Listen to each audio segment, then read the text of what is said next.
All right, guys, today we are breaking down the $10,000 a month portfolio of Yujin Vasquez, the dividend capitalist on YouTube. Yujin, thanks for coming back. Yujin's a buddy of the channel. Watch his previous interview if you haven't seen it.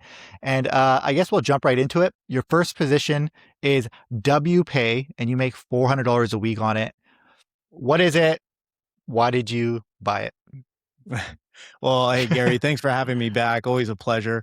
So right now I have WPay as probably my biggest position. I've trimmed a lot of my positions since we last spoke, but WPay is the biggest, I guess, income ETF that I have in my portfolio right now. So, the last time I was pretty big on Roundhill stuff, the PLTW, NVDW, the redheaded stepchild MSTW, so I still hold those positions. WPay was kind of a way to get exposure to the rest of the basket, because I'm bullish on Broadcom. I'm bullish on, Google, the Alphabet, right? The Mag 7, right? So I thought, investing into something like WPay plus, or minus a couple of the other holdings, Tesla, you have UNH in there, you have a couple other different companies in there, that this would be kind of a diversified way of getting, not only weekly income, but like leveraged upside, right?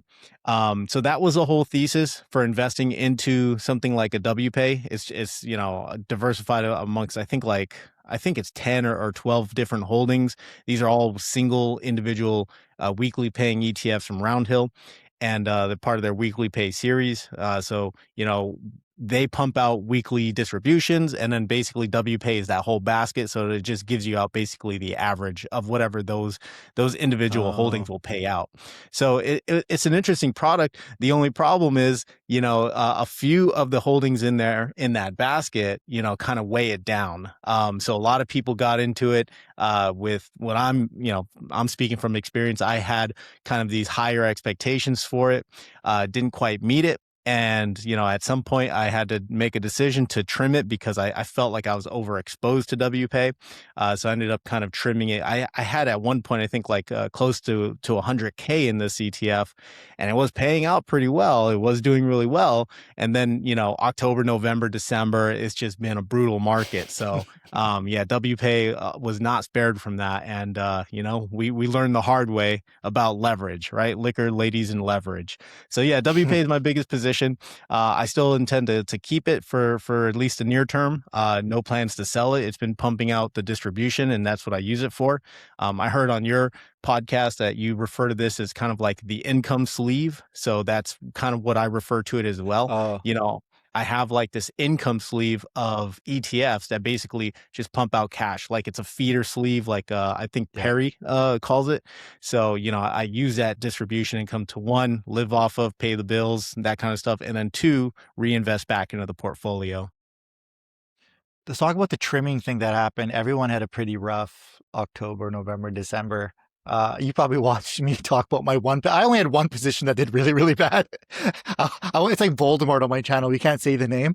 But what were some positions that were weighing it down for you? What were the ones that you kind of suffered and that you had to trim? And did you trim at? No, did you take a loss anywhere when you did it?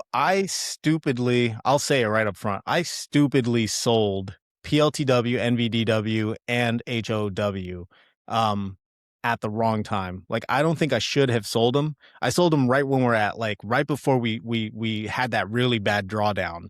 Not the problem. The way these ETFs are designed is that it brings your cost basis down, right? Like, we Yeah. all know this. Cover call ETFs, they all bring your cost basis down, right? That's the whole point of them, is to get them to zero, and then you're, quote unquote house money, whatever, right?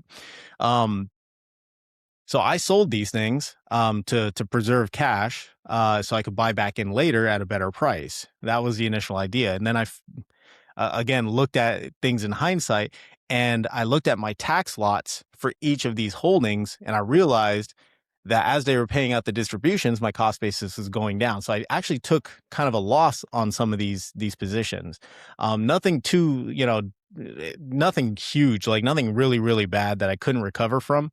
But it was a learning experience, right? I ended up buying back into them, but I was way too overexposed to them. Like my portfolio from October to November was like it was up and down, up and down. It was really, really choppy, really volatile because of the leverage that these ETFs had. So I'm exposed to a lot of high beta names, you know, like BMNR, PLTW for Palantir, NVDW for NVIDIA, HOW for Robinhood.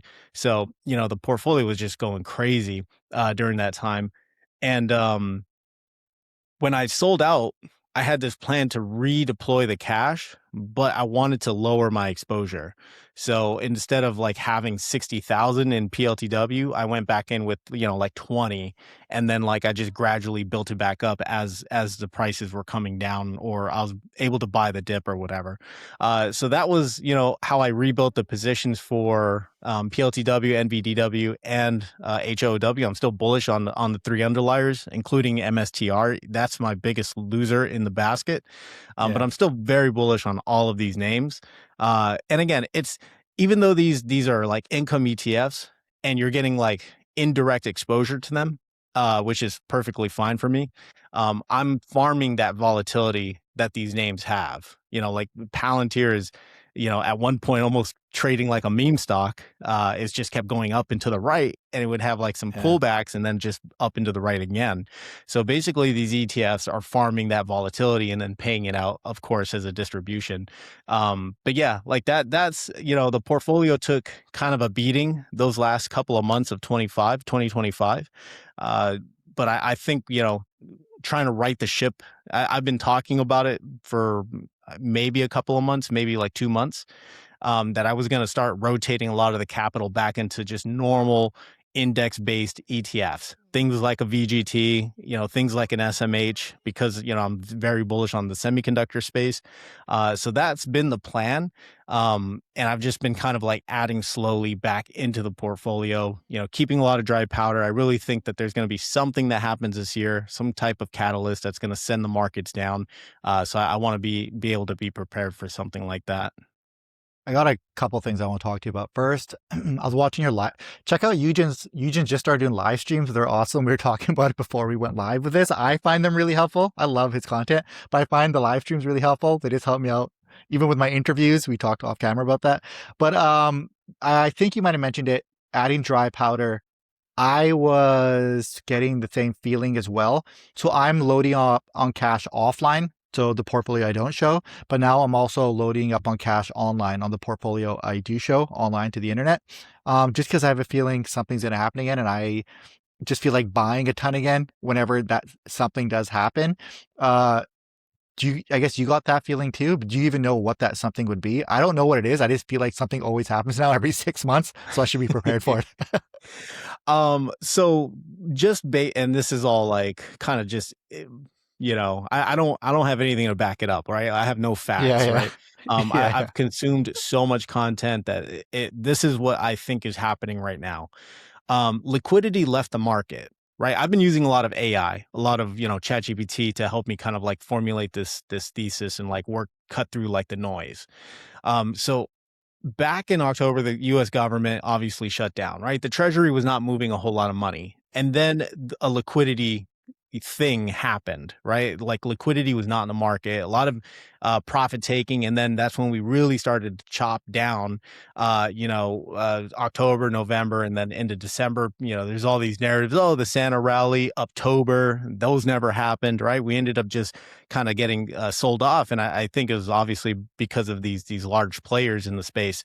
But that liquidity piece was still there. Like market liquidity had not come back, and it still is not back. And what I think is happening right now is that we're in this kind of like this regime, if you will, this market regime where we're going to be grinding higher, but it's going to be a grind, and it's going to be an extremely volatile grind. Like today, we're up, and then tomorrow we're gonna have like probably a drawdown, and it's because of market liquidity. I think is one of the driving factors. It's not the total, it's not everything, but it's one of the driving factors. You still had the whole AI bubble narrative that was playing out.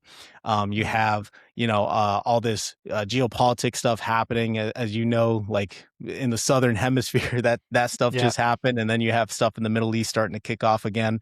But you have all this geopolitical stuff, and you also have China, v US, right? A lot of US policies being put into place, and that's having an impact on the stock market. But yes, I think at least the reason that we've been chopping as bad as we have is because of like the plumbing, right? Is because of the plumbing of market liquidity. It hasn't come back yet. It's not a risk on environment. It's still very kind of fragile. And what's crazy is I learned this from a crypto video. I don't remember the Uh, crypto video I watched, but I was just listening to them speak, and they were the first ones to talk about market liquidity not being returned yet. And it's been impacting obviously crypto, because crypto is more of a risk on type of asset. There has to be a lot of liquidity in the markets for crypto to do well, and it's just not there, and it has not returned. So I think it's one of those things. Now, that's what's been leading me to believe like something is going to happen in the next couple of months, or the first or second quarter. What that thing is, I'm not entirely sure, because it could be 100 catalysts.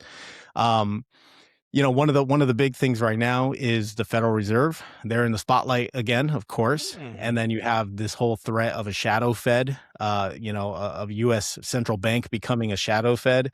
Global markets are obviously not going to like that. Why would countries want to buy our debt if it's being influenced by one person, right? So there's all this stuff that's just happening in the broader markets, and I don't know what's going to happen, but I really do think we're going to have probably some type of decline. Just listening to people like actual financial analysts smarter than me, like on CNBC, and just hearing other podcasts, everyone kind of has this same feeling like something's going to happen. Nobody knows what it is, and of course maybe nothing ever happens, and we just top new all-time highs by the end of the year, right? And we're all holding dry powder, right? Because we're all waiting for something to happen. So that's kind of my thoughts. it could happen in a good way too, as well. So like something's going to happen, and then everything could just the liquidity comes back. All our positions start recovering even faster. It's just the fact that something is going to happen is a feeling I get. Typically, it goes negative. What's that? And I kind of prepare for the negative, prepare for the worst, and the best always happens type of thing. So that's why I'm kind of stockpiling cash a little bit. Those crypto investors, even if you don't like crypto, they watch the market closer than anyone. Like if you want to figure out what's trending, what's happening, where the markets are moving, go watch a established crypto YouTuber or something. They will break down the nuances of everything. They're just so dialed into everything that even if you don't care about crypto, they're a good resource. The markets are choppy, like you mentioned, October to December. How did you navigate that? Because a lot of viewers on my channel are freaking out, like, oh my God, my position's dropped this much. I always get, should I sell? Should I sell? Should I sell? And I figured if you like the underlying, don't sell, just keep it depending on what it is. If you, cause you think it might recover if the underlying's good enough. So I don't tell people how to invest. I guess personally, me, I don't sell. If anything, I'll just average down into it if I like the underlying. But how did you, cause you have weekly pays, so you're forced to look at it at a weekly basis. I don't look at my portfolio a whole lot. I only look at it now on Fridays because I do a live stream on Friday for my members only area. So now I actually am forced to look at my portfolio every Friday, and I don't even like doing that. So how did you manage it psychologically, watching positions crash, knowing, okay, I gotta do something here, coming up with new strategies on the fly of like risk management? Was because you went on vacation, was screw it, I'm gonna go on vacation and just go have some fun from it. Was that part of it as well? Like explain how you did the psychological balancing, your stress management. So funny thing was, I was on vacation when the market started dipping Oh back in yeah. October, right? Yeah, And yeah, I just yeah, I'm obviously enjoying myself, having adult beverages, and I'm just looking at my portfolio just completely bleed out, and I'm just like, whatever, yeah, that'll yeah. be a problem for tomorrow. But honestly, like I was dealing with a lot, like psychologically, like I'm a very emotional like person especially when it comes to investing. I try to be a stoic, I try to look at things logically. It doesn't always work out that way. Um, Now, I personally have been using, like I said, a lot of AI to help me fight against this psychological, emotional stuff. And what I ended up doing recently was uploading all of my transaction data into the AI, right? And it told me everything that I did wrong, right? Which was crazy. It told me that I was doing too many short-term trades. I was in and out of Mm, positions when I shouldn't have been. I was expanding the portfolio when I shouldn't have. I was buying every single dip, which was a problem. And it was absolutely true because I'm under the impression, like the traditional, financial advice is always buy the dip, right? Now, when it dips and it keeps dipping and then it dips some more, like when does it stop, right? How much dry yeah. powder have you already deployed? So, dealing with that kind of psychological thing, you know, I right when I got back from vacation, like I was using AI a lot and I put in these guardrails basically to stop me from buying stuff, right? It like basically to stop me from buying stuff. And it uses like this one AI, this GPT that I customized. Um, it basically I have to put in like a bunch of inputs and it'll tell me if now is a good time to like think about buying, right? And I still have to input like, hey, I want to buy this. It's cheap right now, blah, blah, blah. Right. And the AI will say, no, like, no, do not, but that's breaking one of your rules. Right. So now I have this rule set that I'm trying to live by for the rest of this year to test it out. But yeah, like I'm a very emotional, driven type of investor. I'm looking at, red, green, and I'm freaking out. And it's getting, kind of scary. But having these guardrails put into place now, like I feel much more comfortable. And going into the dip in October, I sold a bunch of stuff, right? And I was flocking a lot of positions to cash. So I was okay psychologically there. Like I was fine there. I'm like, oh, whatever. Like if I need to wait 6 to 8 months, I can wait 6 to 8 months, right? With all the cash that I have sitting in the portfolio plus everything else. I'm like, I could wait 6 to 8 months, right? And we hit like peak fear, peak fear. I forget what it was, like October going into November, we hit peak fear. And I was like, okay, now's a good time to, redeploy the cash. And then, yeah, so now here we are. But yeah, dealing with those couple of months, especially since we've been chopping up and down, left and right, up and down, red days and then green days. You look like we're going for new highs and then we pull back. Um, I think what's been helping me stay grounded is, and I hate to say it because it seems like I'm trying to push like OpenAI or ChatGPT, but I've really just been using AIs, whether it's Grok, Gemini, or ChatGPT, to cross-reference each other, um, to say what is actually happening, right? Yeah. To say what is actually happening. Like, no, this is not a time where it's selling off. It's not a structural failure. It's not, a recession around the corner. Like stay invested, don't sell, use your weekly pay sleeve, just, continue to monitor that, don't deploy your cash right now. There's going to be something down the line. So that's kind of how I've been dealing with the stuff that's been happening in the markets. That's a really good way of doing it, leveraging AI. Claude's really good too. I use that a lot. But I know with me for AI, I have arguments with it. I use it as like an argument partner. So what I'll do is I'll think of an investing decision and I'll basically have a prompt to be like, tear this apart. Tell me everything that could be possibly wrong. And then we go back and forth, back and forth, back and forth, back and forth. And then I come to a conclusion of, do I still want to invest by the end? And that's sort of where I go with it now. It's just like it's a sparring partner a bit to tear apart my thesis of whatever I'm trying to do. One thing I noticed, I'm just going to stay on this a bit. This is more helpful for me. That's why I want to talk about it. Hopefully the audience gets something out of it, is the psychology around it.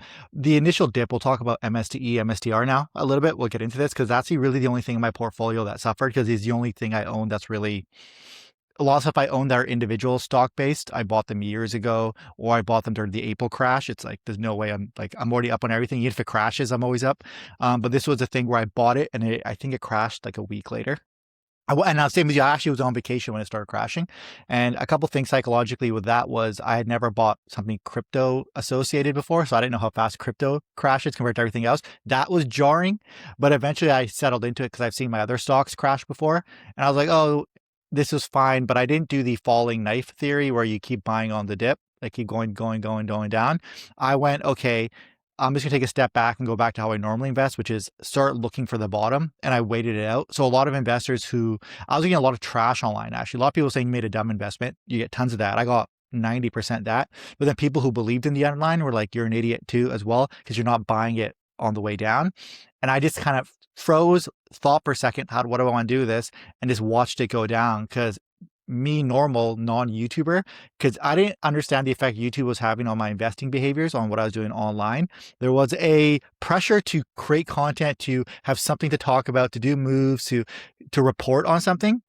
And I was very much acting on that. Like I'd do videos like I'm buying four to see what happens for these, but I was very outside of how I actually invest. And then when I originally came up with the strategy was, all right, I'm going to take my distributions and pivot them into more safer ones and all that stuff. I was like, I probably wouldn't even do it. But normally me wouldn't even do that either. What I would do would just take distributions, put it in cash, wait a while, think about what I'm going to do with it, and not feel any pressure or any rush to do anything. Just collect distributions and wait, right? But then there was such a rush to be like, I got to wait a video series of how to risk manage your portfolio, how to build good position. I felt all this weird pressure to create content that was responsible and whatnot, and to just put stuff out weekly. And now I've sort of been, screw it. If people unsubscribe, unsubscribe. I'm just going to do whatever I do normally.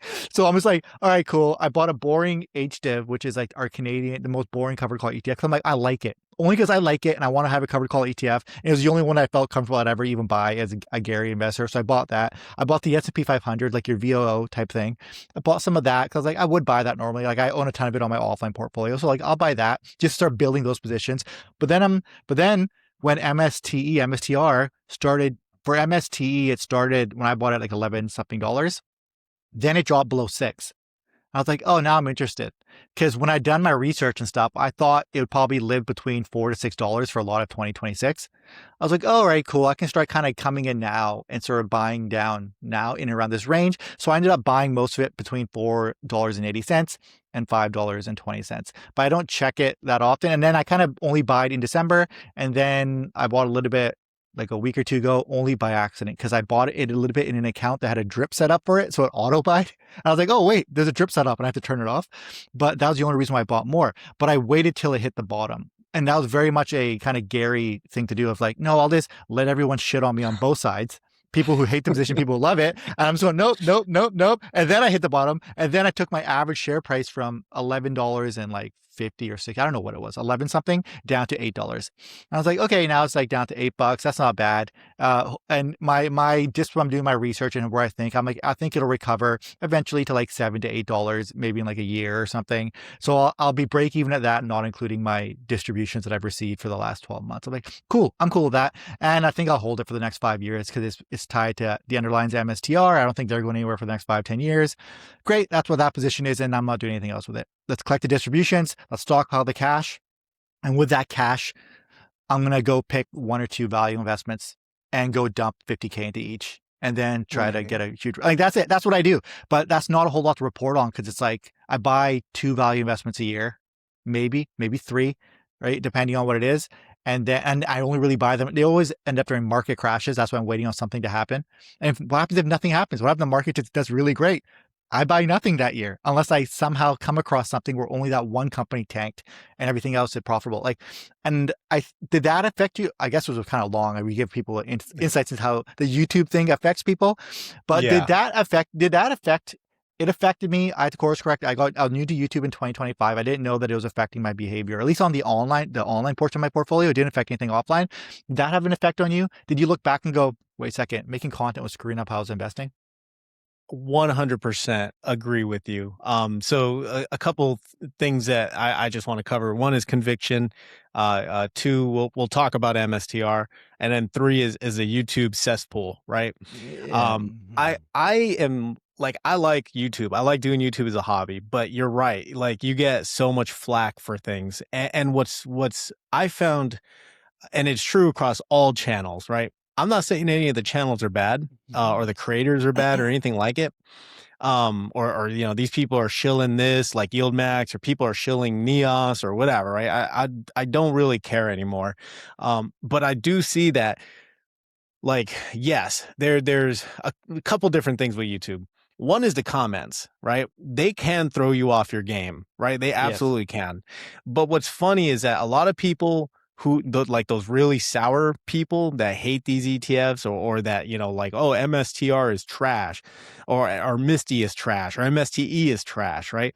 Those people probably bought those ETFs and didn't even know what they were buying. They saw the 100% yields. They saw the YouTubers talking about it. They bought it, and then MSTR crashed. And then now they're like, the ETFs are stupid. The cover call ETFs will make you poor. And Michael Saylor is a scam artist. All that stuff, right? It starts going that direction. People just they did not do their due diligence. That's really it. That's what I kind of surmise, or what I added all up to.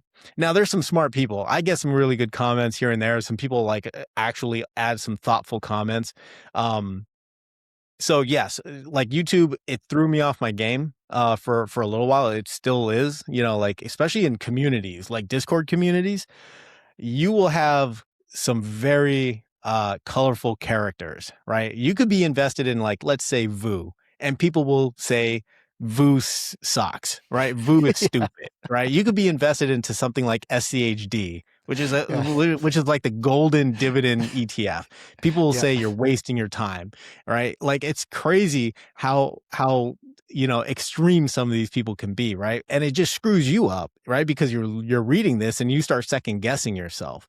So for me, I kind of took a step back like these last couple of months, and I'm like looking at myself and I'm like, man, what is it like? Like, how do I filter this stuff out? And really, it comes back to conviction, right? Like die hard conviction. Uh, I put out a video of why I was bullish, or I was making a bear video, a bear case against MSTR, right? Against MSTR. I wasn't really a Bitcoin enthusiast or investor, really. But I was making a bear case video against MSTR, and I somehow became bullish on MSTR, and somehow orange pilled myself, right? So that's what So I don't happens, know man. how this happened, right? I watched so many different videos, read so many different articles, everything that I could find. And I don't know how the hell I became bullish on MSTR, right? Fast forward anyways, like, again, people like bought in Misty, MSTR crashed, et cetera, et cetera. But I'm holding MSTW, which is probably one of the most hated roundhill funds right now. And I still feel comfortable holding it. Like, I Yeah. still feel, even though it's down, I think I'm looking at it right now, it's down 67%. My position is down 67%. And I was telling myself, like, I would be buying right now if I wasn't so overly exposed to it. I would be buying more if I could, right? But I don't want to, because I want to maintain the structure of my portfolio. I want to maintain exposure levels, weighting, allocation levels. So I don't want to add to it, even though I really, really want to, right? And but yeah, it's all about conviction, right? Like, what kept me grounded during these sell-offs and during these volatile couple of weeks, and these last couple of months, is conviction in your holdings.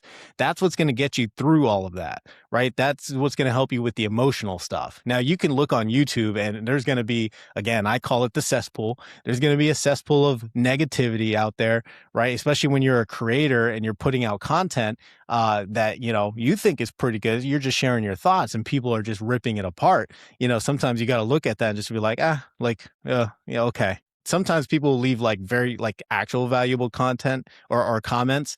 But yeah, like, a lot of time people are just mad at something, right? I like, British Hodl calls them the thousandaires, right? So the thousandaires, like, these people will have like probably $2,000-3,000, and they're telling you, Yeah. a person with a portfolio of probably $500,000 plus, how to manage your positions, and you're dumb for investing in such and such.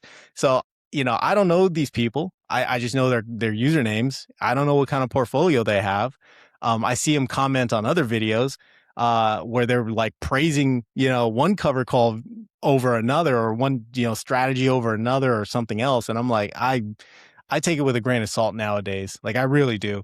Now as a creator slash investor or content creator slash investor, um, it is a dilemma, right? It is the dilemma where you want to publish content, but you don't want to talk about something unless you're invested in it, right? Yeah. Something like an MSTR, right? Like a Misty. Like you want to talk about it because it gets the clicks, right? It gets the views, but you don't own a position in it and you don't want to be disingenuous and you don't want to be, leading people down the wrong path, right?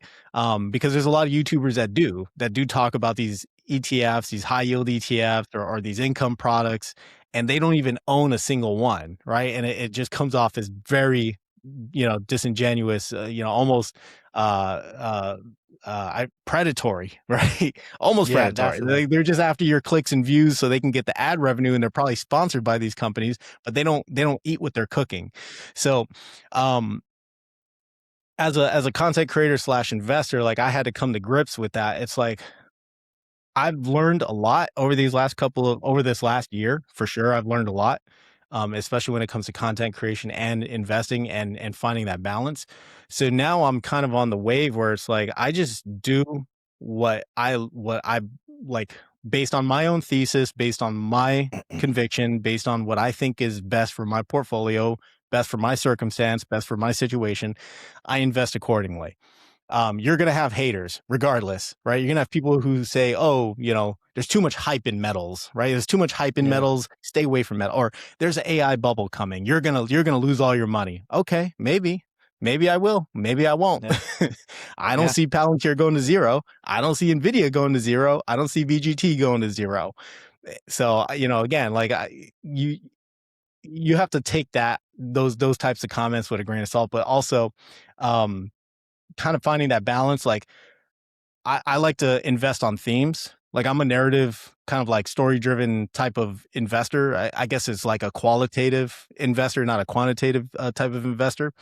So I know that if I'm investing in something, like there's a bigger story there. There's a macro theme, right? Yeah. I believe in the macro theme based on my own research. Josh Schmosh 69, who says I'm wrong. I don't even know who the guy is, so I don't care. But if he says something like, "Oh, you're just investing in hype, you're gonna lose all your money," I'm just like, whatever. Um, but yeah, like as a content creator, it gives me content. I'm talking about the things that I want to talk about.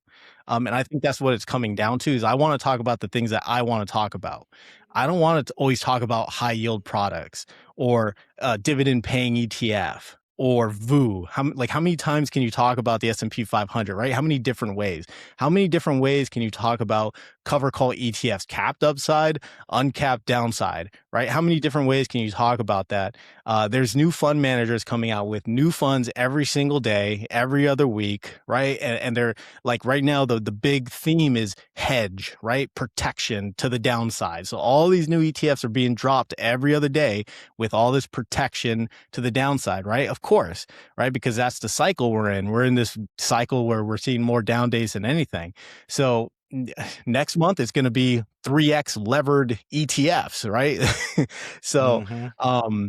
yeah, I talk about what I want to talk about now. Like I don't want to be just the guy who's in the high yield space because I think like that space is already crowded. There's enough content there, where I don't need to really have input. Like how many, like as a creator and investor, I'm sick of seeing the comparison videos, right? Like seeing, oh, this ETF versus this ETF, who Yeah. wins? Like, oh, I'm so sick of those. Or Yeah. $10,000 in this ETF will give you this much money a month. Like, Yeah.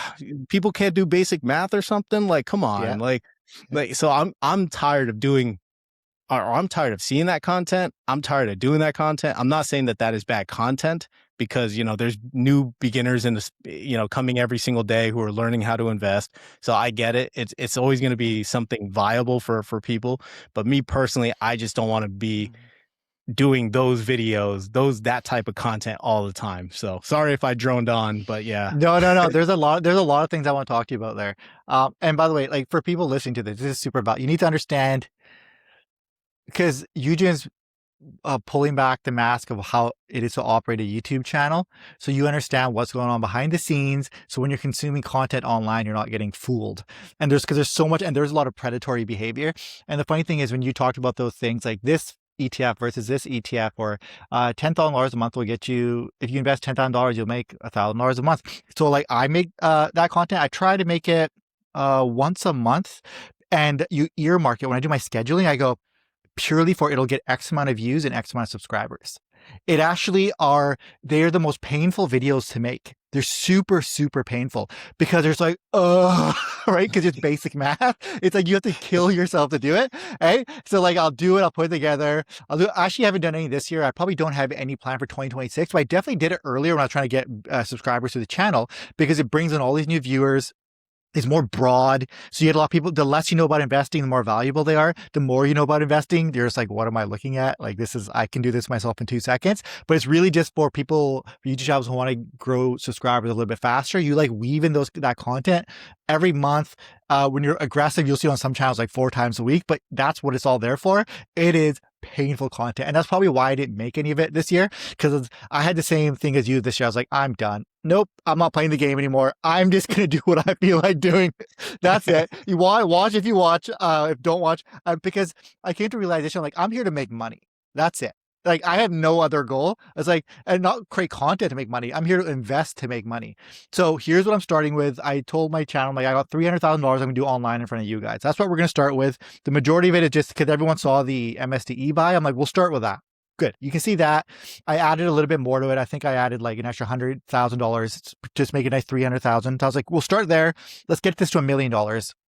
That's what I'm going to base everything around. So I'll talk about positions I buy within that portfolio to get it to $1 million. I won't do anything that won't get me to $1 million any faster. So my brain just went, boom, cut out all the noise. I'm like, because I'm just going to treat this exactly like I'll treat my actual offline portfolio, with the exception of I have MSTE, which I don't own in my, like, I don't associate with that. And I would never have such a large, like 75% of my portfolio allocated to one position. So then I hit that same problem you did of, oh gosh, I'd love to buy more, because I did like red pill myself into it too. Like I got like, and it's because the numbers. It's not because like someone got on a podium and like tranced us. It's like when you start looking into the details, you go, oh, this actually makes sense. It's why banks are getting more and more receptive to it. When they do the research, they go, wait a second, this actually makes sense.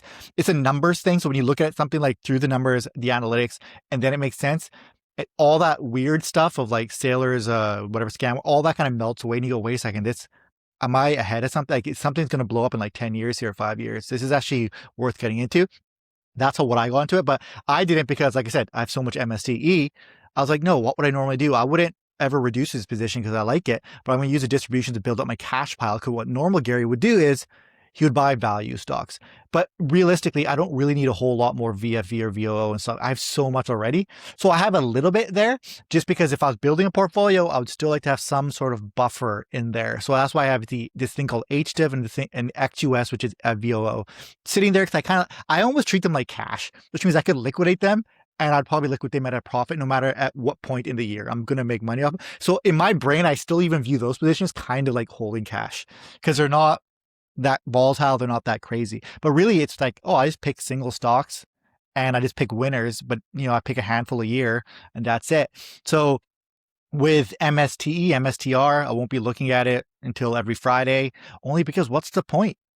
I don't look at my house I don't look at my house property every single, I just got my notes of assessment for my house to see how much it's worth. I got that last week, but like, so once a year, I look at how much my house is worth, but that's about it. Just because I get the notes of assessment, but I don't look at my property value. I never look at my other portfolio. I don't even look at that thing ever. I only really ever look at stuff is when I'm planning to buy and sell. Like I'm going, oh, okay. And that's typically because I've been researching a stock for so long, and I'm not even researching the stock price. I'm researching the company itself. And then I go, oh, I'm in on this. All right, cool. And then I've earmarked a buy-in price, and then I'm tracking it to hit that buy-in price. And then I just won't ever buy in until it enters this zone that I have. And if it never enters that zone, then maybe my research was off, or is delayed. Oh, okay. It just took 6 months longer to hit that zone, but I just sit around patiently and I just wait for it. And that's it. So I kind of got rid of that whole thing. back to the content thing now, where I think is valuable for people listening is in order to stick to this, I have to go back to how I always invested, which before I got on YouTube, I didn't go on social media platforms for investing advice. I didn't go on Blossom. I didn't go on Instagram. I didn't go on Facebook. I just researched companies I thought would be valuable and just track them. I watched YouTube content, but I only watched a handful of people that I really, really liked. So I didn't consume everything. I just picked, like, I legitimately, like, people, I actually watch Yujin's channel, but I watch it. You mentioned you don't want to be a income investor. I never watched it for the income investing. I liked your market breakdowns. I like the news. I like the insights you're giving to me and what was happening, because it was helping me understand just everything around me better so I can make smarter investing decisions overall. So you never told me to do something. You just go like, okay, here's what's happening in the economy, the markets, politically, geopolitically. And I go, okay, great, great, great. Because it was hard for me to do that myself. You'd kind of like aggregate it all into one spot. And that's why I was saying on your live stream, I was actually listening to you talk. I was like, okay, great. So and I said this on the first podcast we had, I use you as a resource. So I have like a bucket of influencers or financial guys that I watch, but they all serve like a certain purpose and they help me make more educated decisions. So that's kind of what happened. So I cut off Blossom. I'm not even on there anymore. Their team's Mm. really nice. Like they sent me an email not too long ago, being like, hey, we're going to send you a gift for having like 1,000 subscribers and stuff. I was like, I'm actually not on the platform anymore. So I was like, you can hold on to the gift, but they're actually really sweet. So it's funny because I like the people. I like their team. I actually like what the platform trying to do. I just thought it was like, what am I doing? I'm posting here and then I'm getting the weirdest feedback that's not helping. So for me, I only have the handful of influencers like yourself that I watch, like you and a couple other people. Then only time I ever workshop or talk one-on-one now with people is either in the members area, because I know they're just trying to get to $1 million. Because the only reason you join is to get like $1 million. If you have a goal, like you're really laser focused, then I'll talk to you. And then I don't engage the same way. I don't engage on Discord really that much anymore. I don't do any of that. I'm kind of out of it. I'm just like, do the work, make the money, report on it, the end. All the noise has been cut out. There's this saying, I don't know who said it, but it's like all signal, no noise. I just focus on the signal, which is $1 million. I cut out all the noise, which makes me a little bit harder to get a hold of now. It makes me a little bit less back and forth with everyone, the viewer, but we're trying to make money. Like let's get to $1 million, 2 million, 3 million, whatever your goal is. And that's the only way I found I could do it. Just getting back to what I did before I ever got on YouTube. And it's been working great. Happier. YouTube doesn't feel as daunting, and I'm excited again to make content because I'm not making anything that I don't feel like making now. Like we had that uranium podcast coming out that just came out. Oh, we record this. I know no one's really going to want to watch it, but I want to talk about it because I was hyped up on uranium. So I interviewed Mm. Chris, right? So like you got to do what you got to do there. Um, have you done any of that, like cleaning up your social sphere a bit to get rid of the noise, focus more signal? Because I think people need to understand that signal and noise. Yeah, so I personally started to like step back from a lot of things because initially I wanted to build a big Discord, get a big community, all that kind of stuff, and honestly, and I like the guys. All right, I'm not bashing my own community here. Um, I'm a part of probably like 5 or 10 Discords at this point. I don't even know how many. But yeah, a lot of it is noise. A lot of it is what are your thoughts on this ETF? Right, like it's a Yeah. lot of that. It's a lot of MSTW is trash. WPay is trash. Yield Max is trash. Roundhill is trash, right? High yield income is trash. You should do your own cover calls. And there's people saying, no, cover calls are trash. You should do this. You should be a day trader. You should be a swing trader, right? Like everyone has an opinion about everything and it screws you up, right? It screws you up as one, the content creator, and two, as the investor, because you're taking all this noise in and it's kind of distorting your thoughts. So I have actually been stepping away, just like yourself, from stuff. Like I haven't really posted much of anything on X. I use X because it's a great resource for quick news. Yeah. Social Blossom, I completely stepped away from it. I don't even think I'll be posting anything. I might actually close the account down myself. Um, and in Discord, like Discord, like in my community, again, I turned into a metalhead, right? Because there's one member in there, shout out to you, Victor, but there's one member in there that just he he's grade A. He's fantastic. He is a true like mentor. I want to call him that. Like I've learned so much from him. Um, but you meet people like that offer Yeah. actual like valuable stuff, right? Versus just and I don't mean to cuss on your channel. You could bleep me out, but just completely shit talk everything, right? Oh, the income ETFs are trash. High yield ETFs are trash. Ulti Ulti is garbage, but yeah, Ulti is trash, right? Like it got to the point where it was messing up my stuff because I'm like, should I even be investing in these PLTWs, NVDWs, the weekly pay series? you know um People are like, oh, this new ETF that came out from this fund manager is way better than the Round Hill stuff, right? You get a lot of that. You get like, it's just so much noise, right? And you're trying to cut through it. You're trying to focus on your own stuff. And this is why, like, I just want to create the content that I want to create now.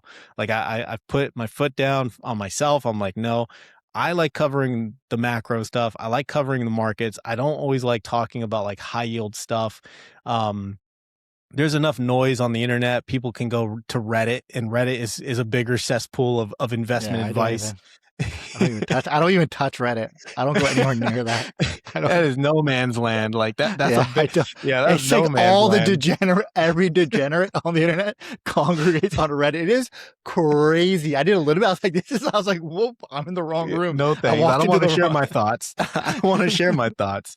But even on YouTube, like again, coming back to YouTube, like um I started doing like I want to do more lives because I like talking about that stuff, but I also like the interaction with the chat. Like It's just so simple. cool. It's fun. Like it's a good time. It's fun. I Yeah. enjoy doing that stuff.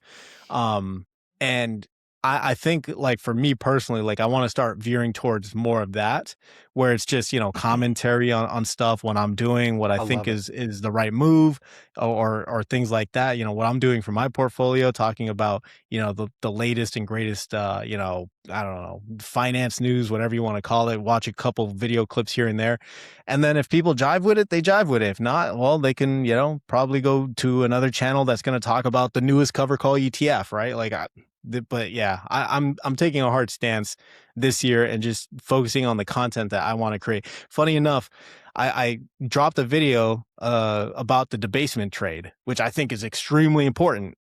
It got 600 views. The video Yeah. before that was a high yield ETF video, and it got like 2,000 views, right? Boom. And I'm Yeah. just like, Yeah. man, like, and it goes back to the reason why people are buying these things is because they want the get rich quick thing, right? They Yeah. want That's all the it is. easy fix.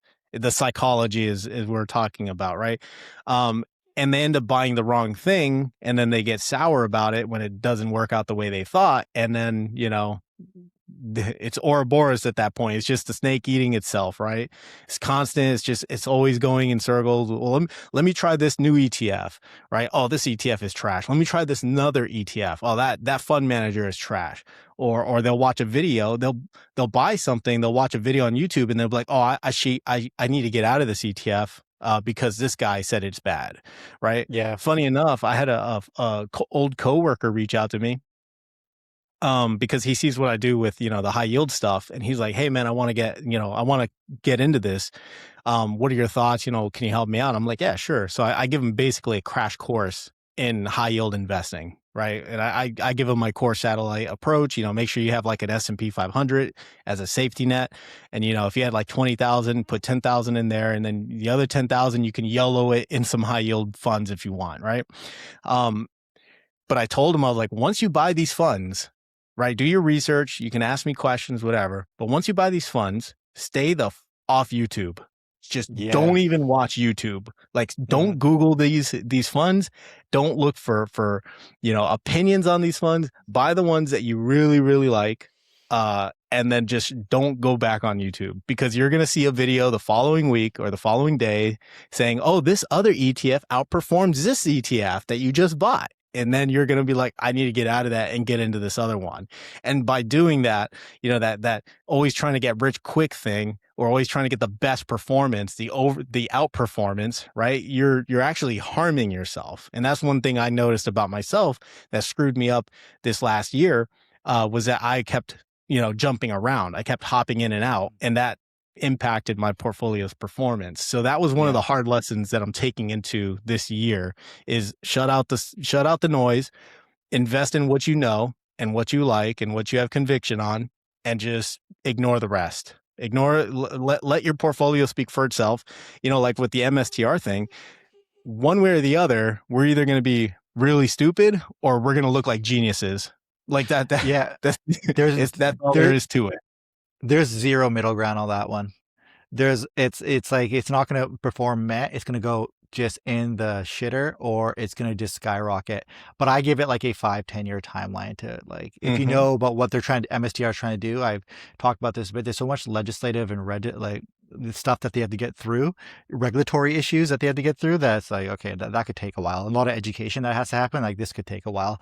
So just sitting on it, because I think that it's at a price which I just don't think it'll hit this low again.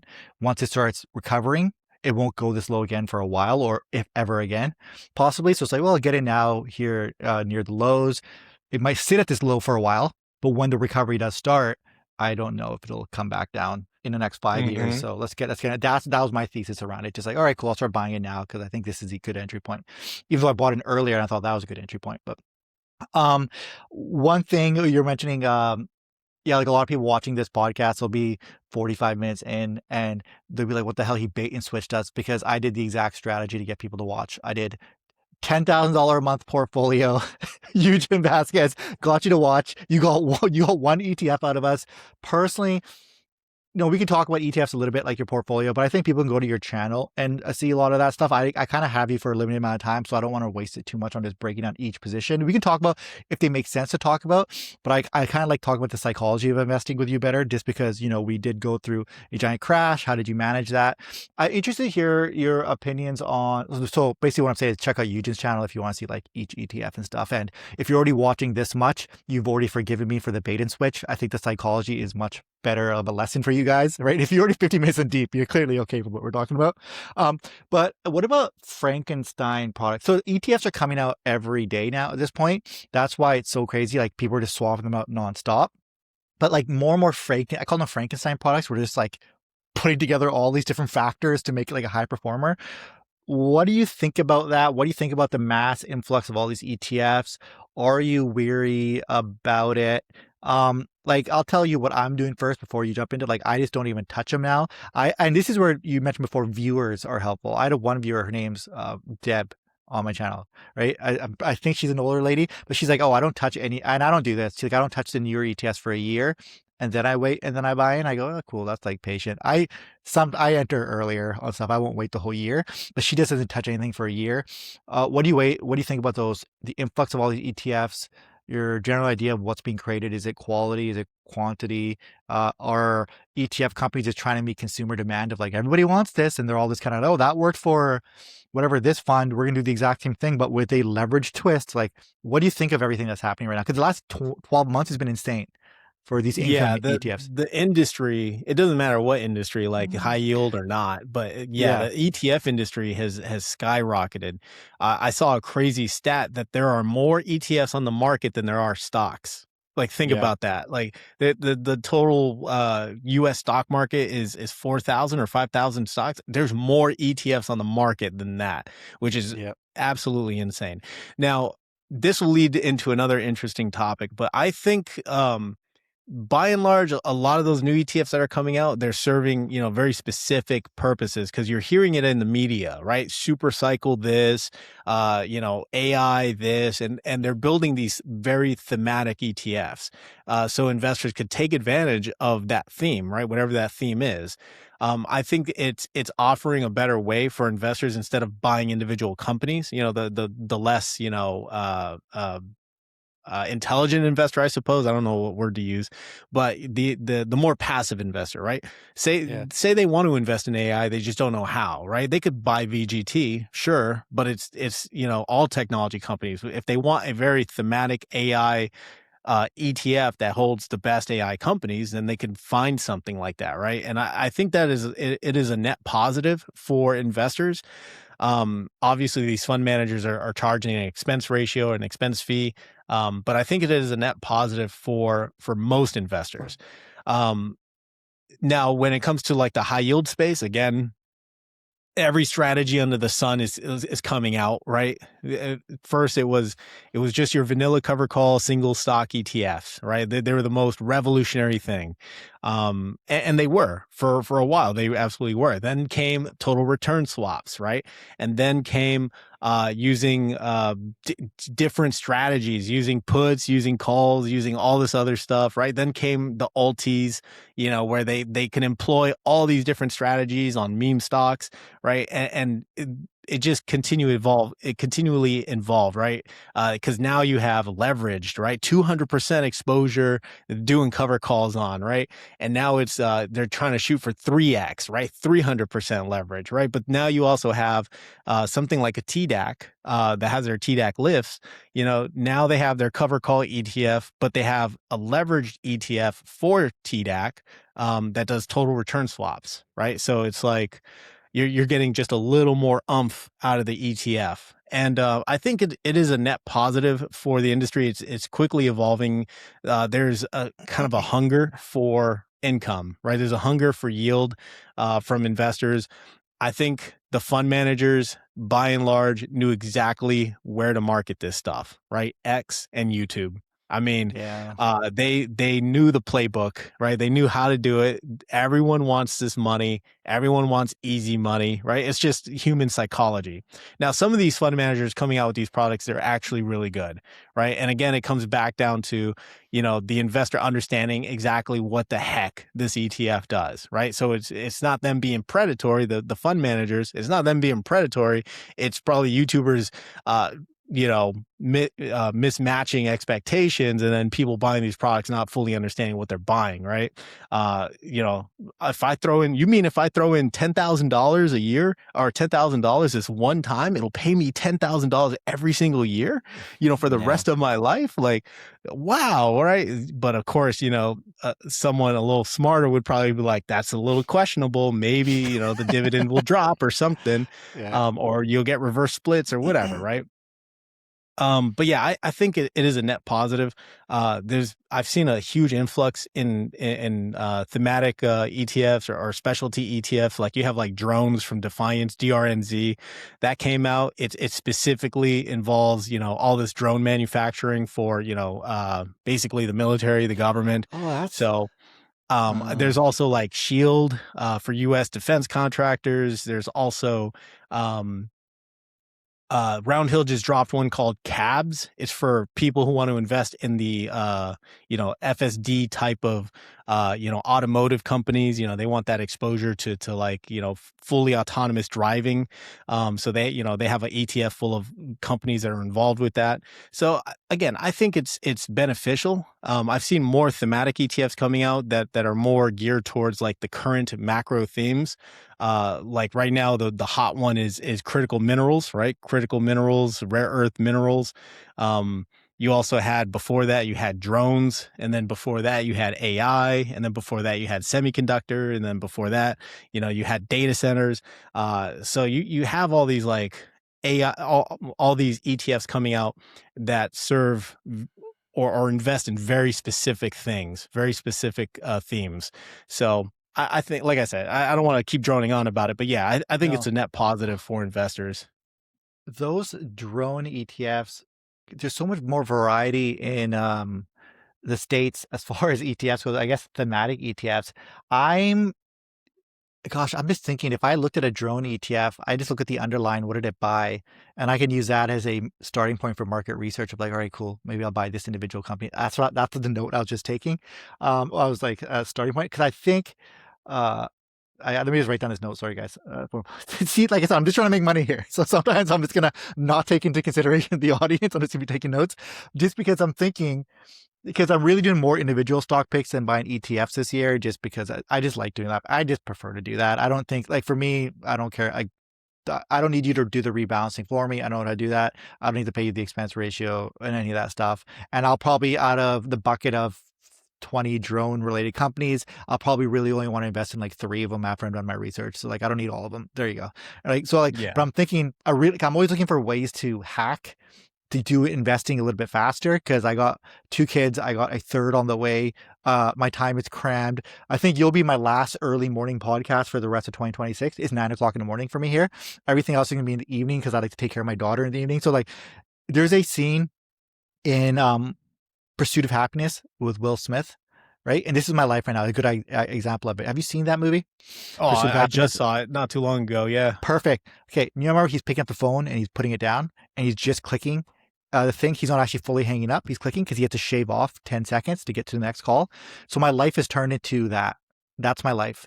I basically have everything dialed into a point where I'm just clicking the phone and answering it, and everything I'm just going through. There's almost like no fat on my schedule. So now when I'm investing, I'm constantly looking for the quickest way to get to where I feel confident in an investment. And I used to be able to sit there and just pour through all this stuff and spend all this time. I'm like, well, I can't do that.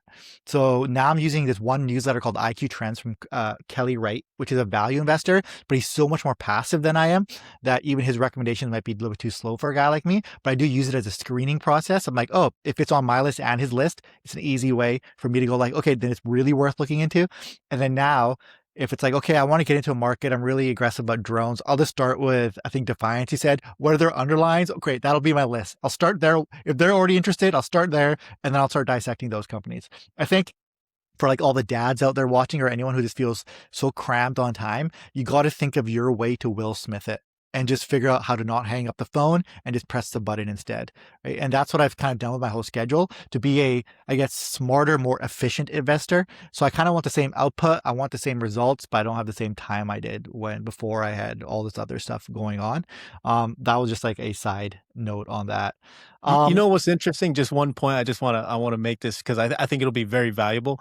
So everything like you were saying, like look at an ETF, right? A thematic ETF, like a DRNZ for drones, right? Look at the underlying holdings, and you already know, like the fund manager already did all the work for you. He or she Yes. already picked all the best companies, and now you Yeah. just need to filter out the ones you like.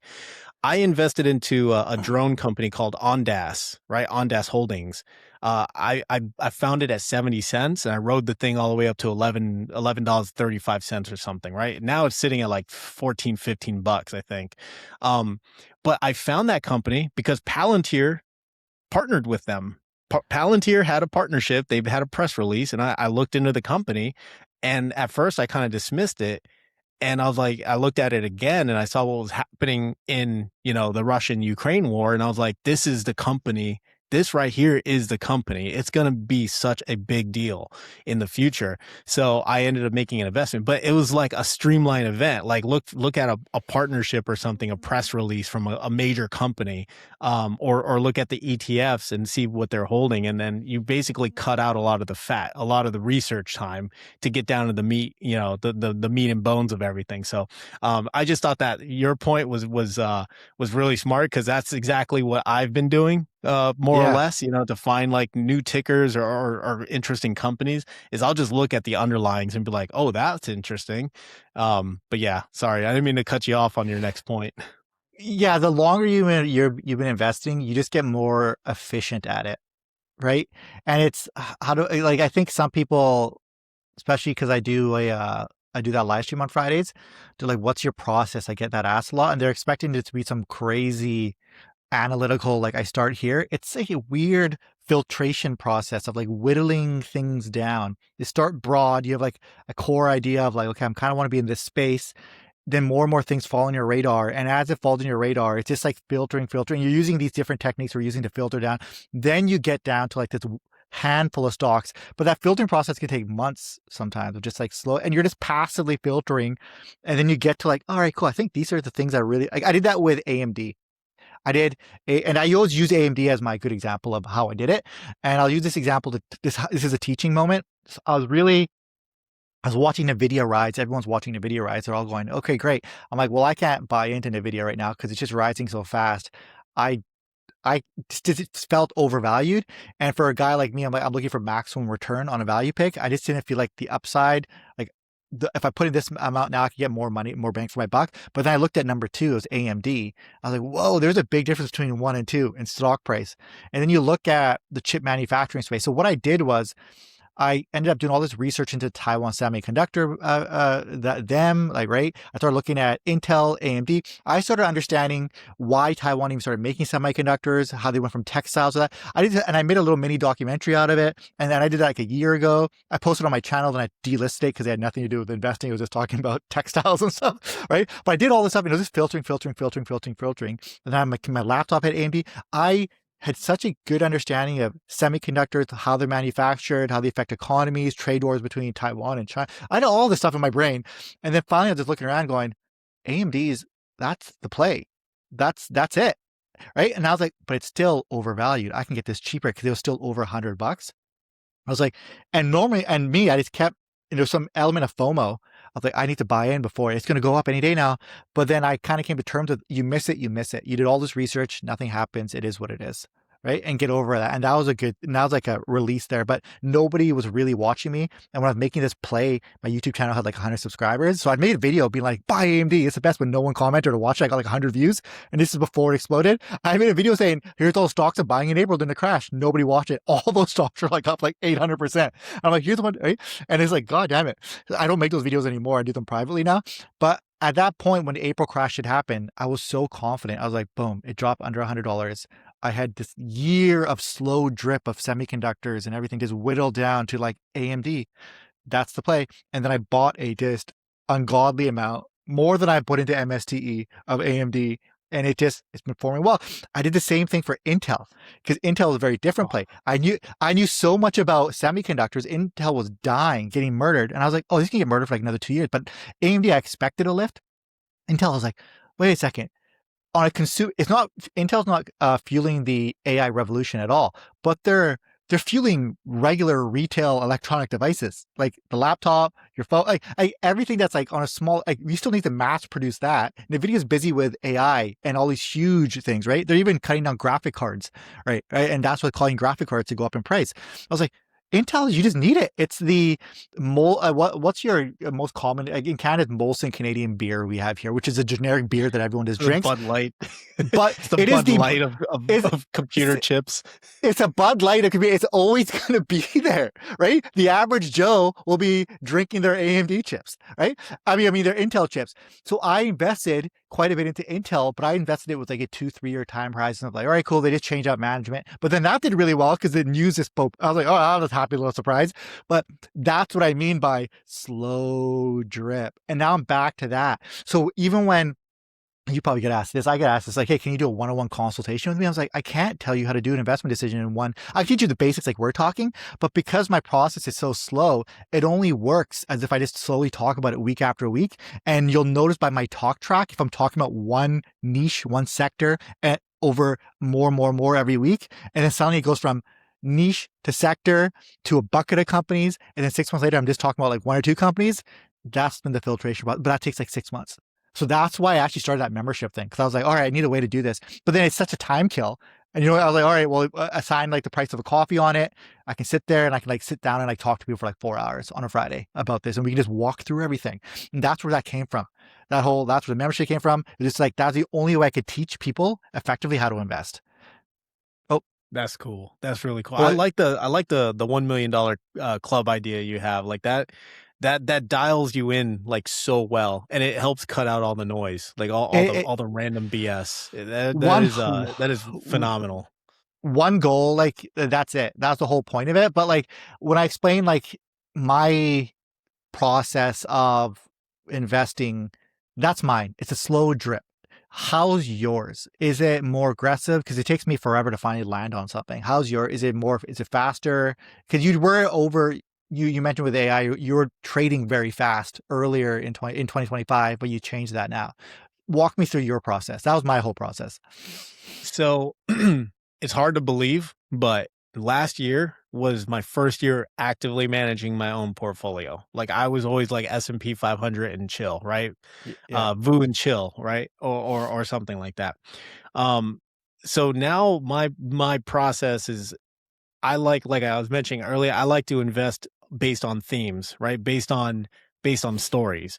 Like coming across Palantir, when I first came across that name, I remember them from way back in the day, when there's a big expose on Palantir being this secretive, very an enigma of a company doing all this, computer stuff for the alphabet agencies, CIA, FBI, et cetera, right?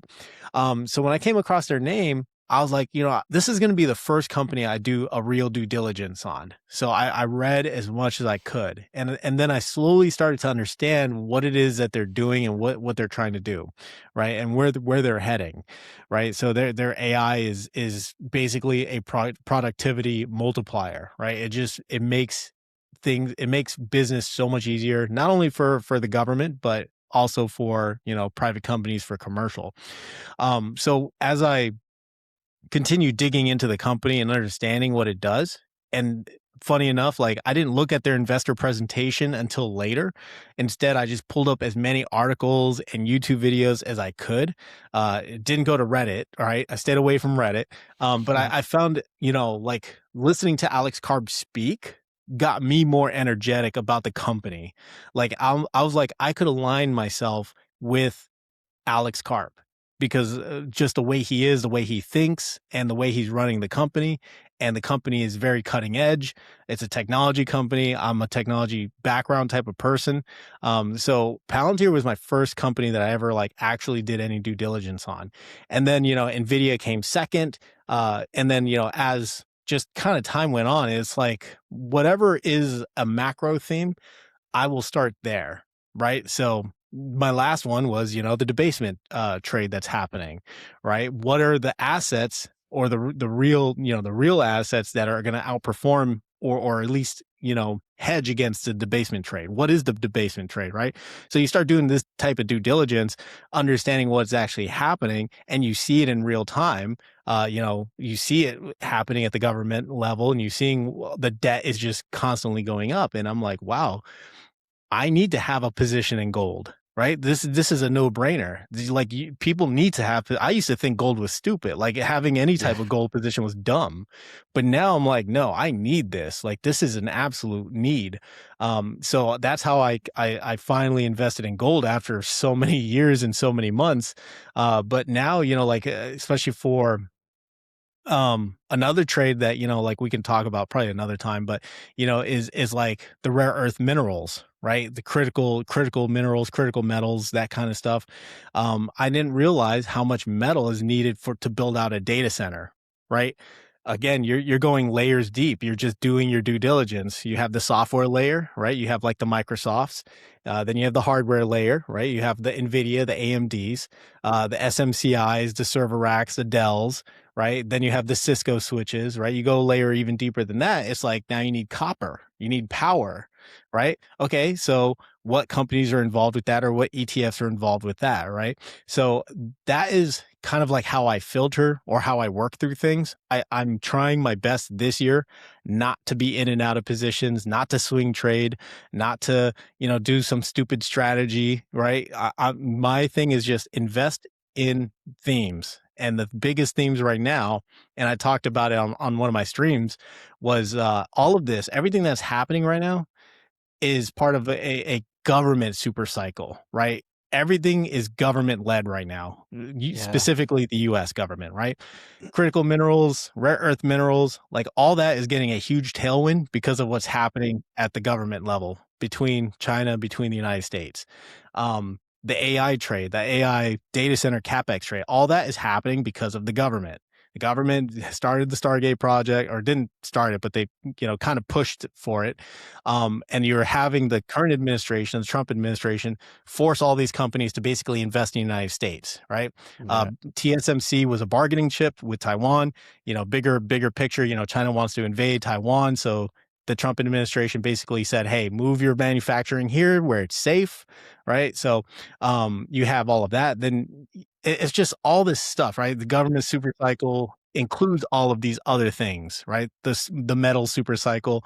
You have the Crypto Clarity Act that's getting passed, so that's going to be good for, crypto, for Ethereum. Then you have, like, if you look at Ethereum, you do a little digging, you find out all these banks are moving onto their blockchain, right? So what's the biggest Ethereum holder? BM&R, right? So hey, I just found a company that is one of the premier digital asset treasuries for Ethereum called BMNR, right? And then boom, like that's how I filtered it.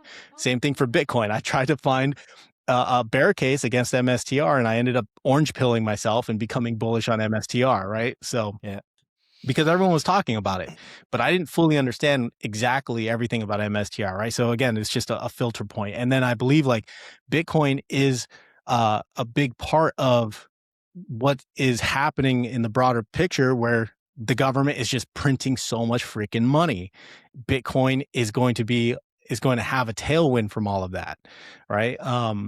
So yeah, like that's how I filter. I look for themes. I look for like big picture themes, and then I start to like kind of narrow it down. Just like with the drones thing, like I knew what was going on.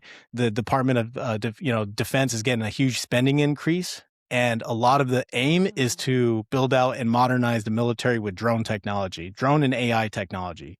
So I came across Ondas because of Palantir. Palantir is tied to that theme. And then, Palantir had a partnership with Ondas. And then that's how I found Ondas. So again, it's just like, it's all these like little strings that are like attached to each other in some way or form. But yeah, that's pretty much how I like filter things. And then again, I'm more of a story driven investor. Like I look at earnings reports, of course, earnings reports, the fundamentals, finances, all that kind of stuff. I of course have to look at that stuff. But I'm mostly investing because of the story, because of the narrative and the importance of these companies. So that's or these sectors. I guess the point is neither one of us ever just go watch one YouTube video, pick a stock because it's trending. It's all encompassing. We understand everything that's happening in the space, in the stock. It's hard to describe, but it's unintentional market research sometimes. You're just so involved, you're just learning about whatever that space or that niche is or that company just because you're just interested in it and you're learning. But you just become to the point where I said this, I don't know, maybe on one of my videos or live stream, said, if you can't just willy-nilly talk about something, if someone asks you a question about that stock, you don't know enough about it. Like I can go off about MSTR, I can go off about crypto, I can go off about all these different things I'm invested in. I can go off about AMD. I just know so much about it. I know the stories that are happening because the stories are attached. That's part of it. Right? Like you had story top of mind, but I guess I would be story driven as well because you're learning about the stories, what's happening, all the different things involved and why that company is growing the way it is or why it's tanking. There's so much happening there, but you just become an expert in that niche and then eventually that specific company. The question I had, I forgot my train of thought there. I had a really good question regarding what was it? Oh, okay, there you go. I found it. It was the Clarity Act for crypto. And I think there's another one called like the Bitcoin something where they're going to allow the US government to buy billions of dollars worth of possibly Bitcoin as well, if that gets passed. And then they have the Clarity Act, which I think is a more of a regulatory one to see how do you regulate Bitcoin within the banking system and all that kind of stuff, which will help institutions buy it more because there's no one really knows how to regulate it. Did I get that right? And also, that's soon, isn't it? Or did it already happen? I don't know. I haven't checked the news all week. And Oh, go ahead. I'm sorry. no, that's all I had. So one thing about the Bitcoin thing. So like the government established the Bitcoin reserve, right? Yeah. But there wasn't really a mechanism for them to acquire new Bitcoin. Instead, what they're doing is like whatever they Seizing. seize, yeah, Yeah. they'll just put it in there. Funny enough, Venezuela happened to have 600,000 Bitcoin or something, more, almost the same amount as MSTR, which is wild, right? I don't like, it's unconfirmed, right? I haven't found a source that says that is true. But if it is, I mean, that is crazy. Not only did Venezuela have oil, but it also had Bitcoins. They just happen to have everything you need. Right, And now you're all of a sudden you're liberators. Why do you even care about what another country? You don't care about all these other countries with horrible dictators. All of a sudden, the one with all the crypto and all the oil, the things especially oil. Yeah, they need our help. Let's go help these guys because we're really nice guys. You'll bring some democracy to them. Yep. No. Only our puppet leaders allowed to run that country. So we're going to switch him out for someone else who plays ball. There you go. It's crazy, man. It's absolutely crazy. It's so obvious. I'm going off script here, but you know what's crazy about Greenland? the whole Greenland thing, like Yeah. the Trump administration is saying, oh, we need it for national defense, right? For our Golden Dome missile system. I did a little research and found out that there is a lot of critical rare earth minerals in Greenland. Like this is Ton. not just to put some missiles. Like you could throw missiles, missile sites anywhere in the world. You could throw them in on an island, next to Greenland. You don't need a whole island. You don't need the whole freaking country, right? But I'm like, no, look at a layer deeper, because if anything, what this Venezuela thing just taught me, really the target was China, right? Stopping Chinese influence in our hemisphere. So there has to be an ulterior motive for Greenland, and just doing a little research, Can, you find out there's a lot of freaking like minerals over there. can I talk about this a But little bit really quickly? Because I don't want sure. people to be like, we're going to bash. If I was the president and it's maybe I'm just a jerk, I would be doing the same stuff.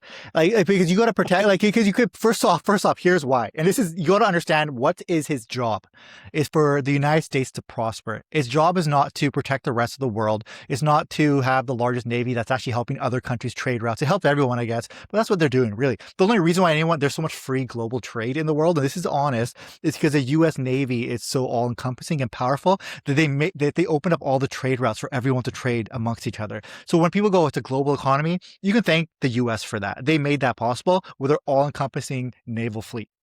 Secondly, Mm-hmm. you that's the truth. And no one wants to admit it because Canadians want to hate. The rest of the world wants to hate, but it's the truth. It is what it is. Okay. So thank you for Yeah. that. That's great. Do I still think Canada's a better country? Of course I do. Of course. I think we are just the better overall. I think you're the best that America has to offer. So I'm happy I'm talking to you. But I still think I'm still happy to be Canadian. But that's besides the point. But secondly, if you're looking at US and you said China, it's like rare earth minerals. How does US doesn't no one conquers anymore by invading a country. The U.S. the Russian Ukraine thing was a very odd circumstance where and another once again devil's advocate, they're almost forced to get into Ukraine and invade just because a lot of stuff that's a whole nother thing. But they were kind of like they didn't have a lot of options there. It's horrible war. But with Venezuela and South America, they've always controlled that region through installing puppet leaders who play ball. You don't come in there with an army. You just install people, then you control the region. And there is rare earth critical minerals, and it's also a security risk as well, right? You can't have anyone who can launch a missile to you. So there's a lot of that, but that's how you would do it.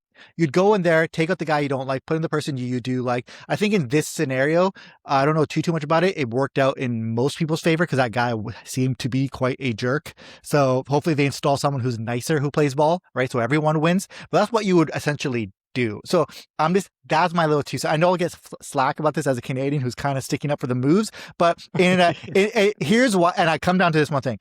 They say the world is getting softer. Everyone's getting woke and happy, but they don't understand we live in a bubble in North America, right? The world is hard. It is dangerous. We aren't aware of this. When the Roman Empire was at its height and everyone was going to the Colosseum and having a great time, they always forgot the term, the barbarians are at the gate. The barbarians are at the gate. They got weaker and the barbarians were at the gate. And as soon as they slipped up, they crashed through the gate and no one knew how to do anything about it. So it's imperative, and I'm going to get slack with this.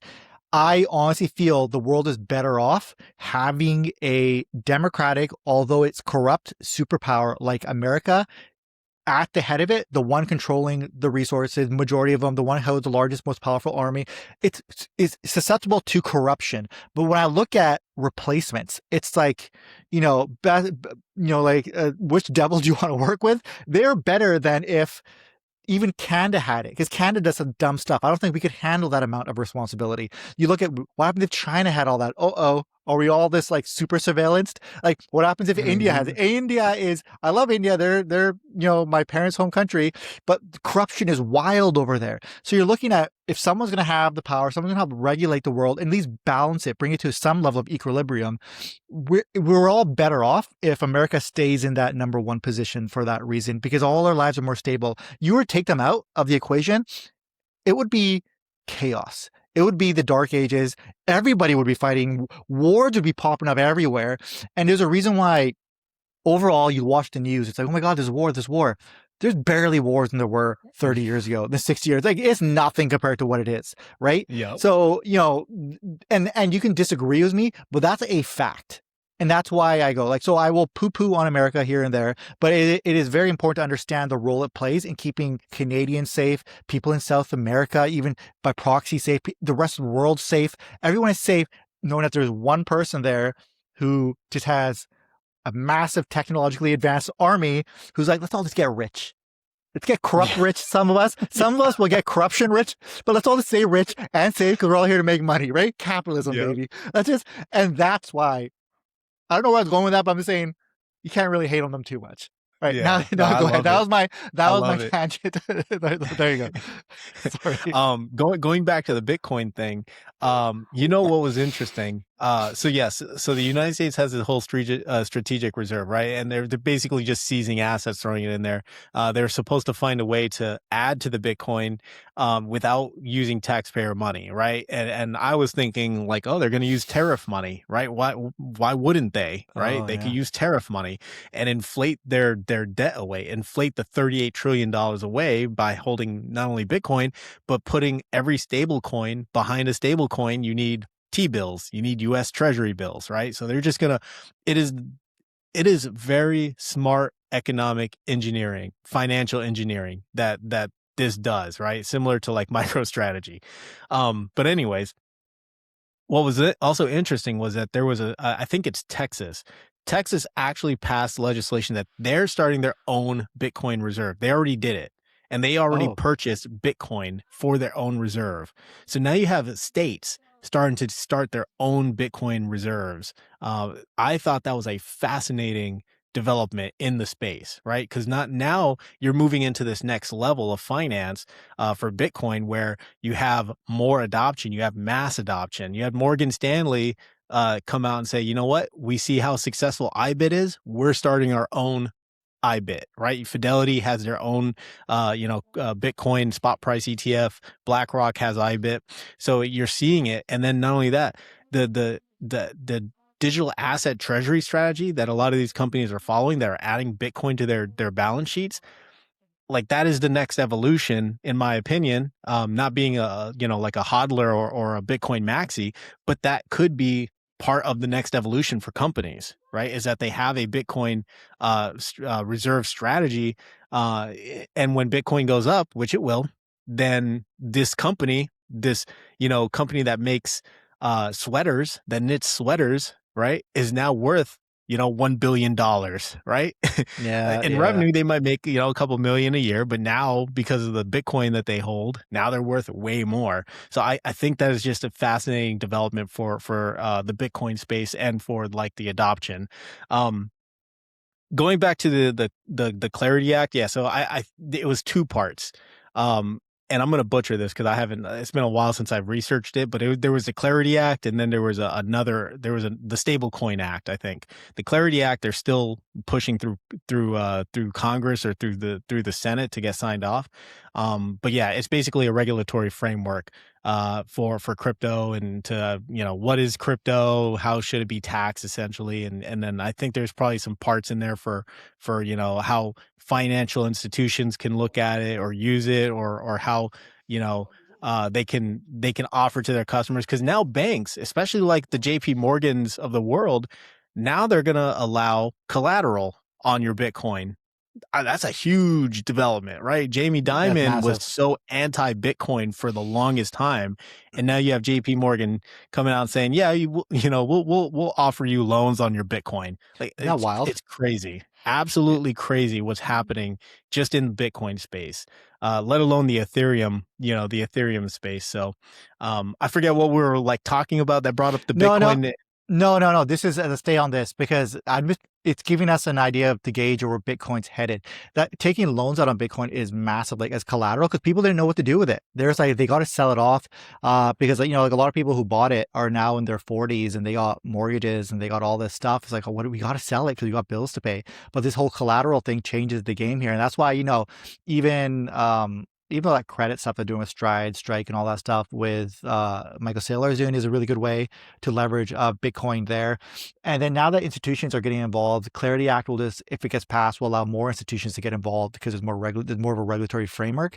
What do you think that does to the Bitcoin price? Because you'll hear Saylor talking, it's 30% for the next 30 years. It's going to keep compounding like that. That'd be wild. Maybe not that aggressive. Like it's got to like slow down at some point. But my whole thing is with Bitcoin, I think people my age, I'm 40, that, I grasp it now, but it took me a long time to come around because I am realistically like anyone who's using YouTube, I'm an old man on YouTube. So, but when I started getting it, I said, oh, there's something going on if I'm grasping the value of this thing. Because when you look at, and just from an advertising standpoint, I look at the demos of 15-year-old, 20, 25-year-olds, they live in a digital currency world. Bitcoin is not a hard concept for them. They're not struggling with it. They're getting it. It's how they behave. They're the one where the great wealth transition is happening. They'll be inheriting all the money. They're the one making all the decisions moving forward. They'll be the ones getting into politics. Like I'm phasing out. I'm getting older and older. I'm going to be retiring early. Like my opinion will mean less and less. So I'm really just trying to invest in what the younger people are going to be, how they're behaving and how they'll be transacting with stable coins, a money coin of some sort, right? Where they're actually doing transactions off of it. That's what I was investing in, that behavioral pattern of I think people will be using things like MSTR in the short term for that, whatever 10, 12% yield of just putting their money in. But I also think it'll eventually just be tapping it like a card. You have your card and just tapping it to buy random things at Walmart as well. It'll be anchored to something like gold used to be anchored to the $1, right? The US dollar Mhm. before they got rid of that. It'll be similar, anchored to Bitcoin. What do you think about that? This is all theoretical. Do you think Bitcoin will continue to grow? I know 2025 was kind of a weird year for that, but do you think eventually when it gets back on course, it'll start growing every year? And then also institutional investing for people who like you, who are like, for me, like writing covered calls on it, volatility gets sucked out. It brings in stability. How do you think that affects people like me who own an MST? And I think you own MSTW, that the US one? Yeah, so I think first I think the 4-year cycle, just based on everything I've read and I've all the interviews I've seen, and whether it's Sailor or not Sailor, or whether it's like British Hodl or someone else, I'm of the camp that the 4-year cycle is probably dead. Now I haven't been investing in Bitcoin long enough to say that, but just based on everything that is going on with Bitcoin, they're calling it digital gold now, right? Like it is the new digital gold, right? So I think like the story around it now is like it's a store of value, which is crazy because when Russia was kicked off the SWIFT system, and Syria was going through its revolution, a lot of money was getting thrown into Bitcoin because it can cross borders, right? You just put it in your pocket and walk away. You can liquidate your bank account, put it into a Bitcoin or a crypto, and then walk out of the Yeah. country. Like you don't have to stay there. And banks can stop your money from being transferred, just like we saw with the SWIFT system, right? And even just local banks can stop it. If there's a run on the bank, run on liquidity, people are cashing out. They're not gonna give you your money, right? Yeah. So by being able to just throw it into like a Bitcoin, which is a store of value now, digital gold, well, that just kind of solves a lot of those problems. You could, like try walking on a plane with, 12 pounds of gold, right? Like it's going to raise a lot of Yeah. questions. A lot of people are going to wonder what you're doing, and they're going to tax the living hell out of you in the next country. So I think the Bitcoin space is interesting. I think we're gonna see probably some very interesting prices, all-time highs, that kind of stuff happen this year. I don't want to give price targets because I'm not that kind of a person, but I you know, it's funny when in Bitcoin and the stock market, it's only when things are bad, when things go down, that you forget that things are on sale, right? I forget what the Yeah. analogy is. It's like when things go on sale, that's when people don't buy, right? Yeah. I It's the know. only time in the stock market and crypto is when people don't buy. But I finally got to like one Bitcoin in IBIT shares, of course. Like Nice. I don't hold like actual Bitcoin, but I got it to it in IBIT shares because we saw that big dip, and I'm like, okay, from 82,000 to 125,000, that's a 30-ish% gain. Like I can't lose. And if Yeah. it goes down in more to like the 70s or 50s, well, I just increased whatever I buy at those levels. I'm gonna get it back to 125 eventually, right? I just have that much belief in Bitcoin, so it's all gonna be gains for me at that point. So it didn't. It again, conviction. It didn't scare me. So where it's going in the future, again, more companies are going to be adopting it. Institutions are adopting it. There's more products that are coming on the market for it. Um, I don't believe in the fact that it'll be a Bitcoin.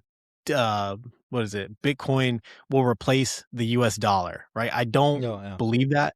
I don't believe it'll become the world reserve currency, right? I'm not that in love with it. I'm not romanticized by Bitcoin. I'm an investor trying to make a buck off of Bitcoin, but I think with all the favorable regulation that's come out and kind of the tailwinds that it has, especially with Fed lowering interest rates in the future, quantitative easing around the corner. I think all of those are bullish for Bitcoin. Same thing for gold. I think it's bullish for Bitcoin and gold. And then you have people like Michael Sonnenfeld of Tiger 21, one of the private wealth communities out there. Like, you need 100 million to be a part of the club. He said he ran a survey on his members, and he said that people are moving or buying up a lot of gold and Bitcoin. Right? He said it on CNBC.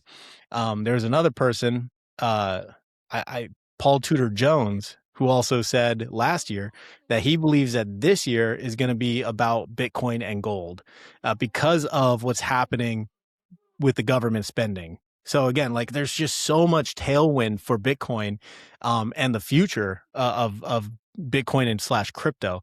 So yeah, I think it'd be prudent for people to at least have some type of exposure to it. And again, once you buy that stuff, stay the hell off YouTube and stay away from the Discord communities, right? Because they're gonna be like, "Oh, buying Ethereum is you're stupid, right? Buying Bitcoin is going to zero. You're wasting your money. It's a fake coin. Like, you're buying nothing, right? Buy Yeah. SCHD, right? Like, Yeah. so Yeah. yeah, that's kind of my thoughts around Bitcoin.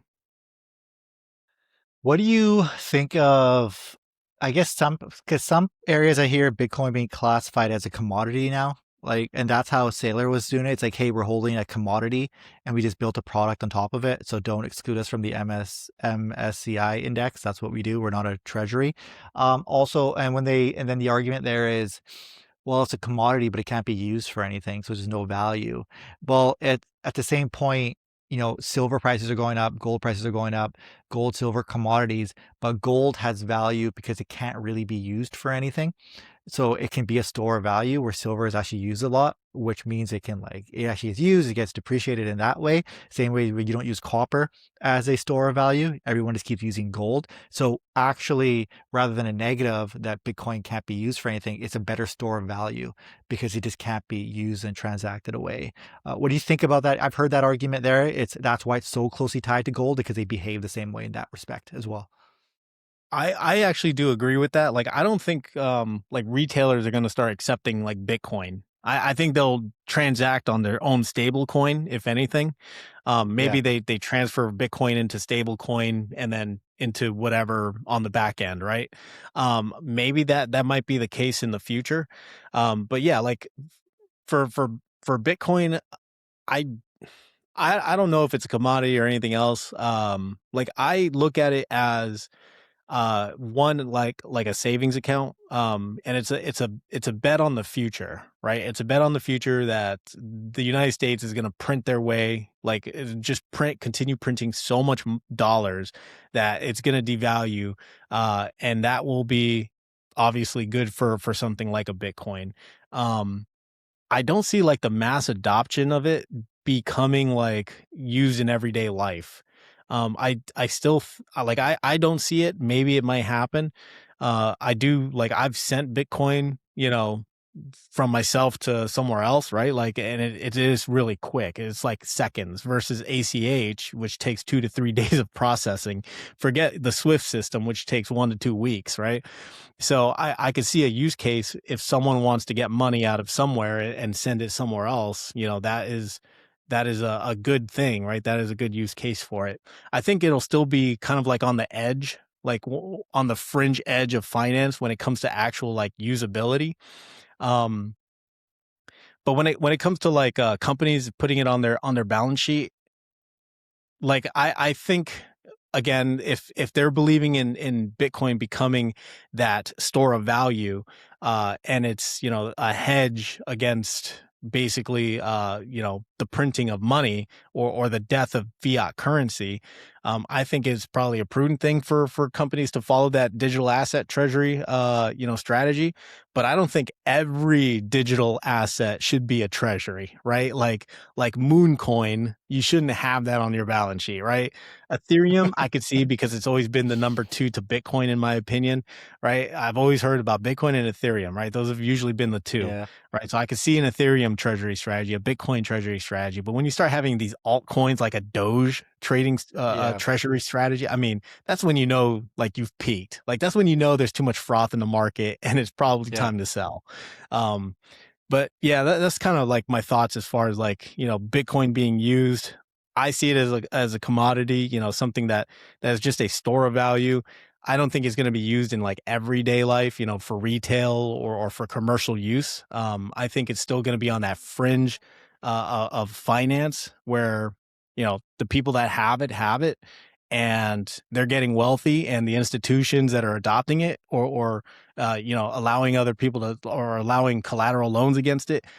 You know, I think it's probably to serve that customer base. But yeah, that's kind of my thoughts about it. One last thing before we move on from Bitcoin is there's a couple of weird things with Bitcoin. Anyone who doesn't know about it, Bitcoin has something called a halving cycle. So I think that's within a 4 year range. Every four, I'll just say four, I might be wrong. Every 4 years, the amount of Bitcoin you can mine from a block halves. So if I mined a block of whatever the crypto block, I got 2 Bitcoin out of it. Now I only get one. So I'm doing the same amount of work for half the results. So that helps stop inflation with Bitcoin. And there's a limited amount of you can only mine as well, but it can go for a long time because of that halving cycle.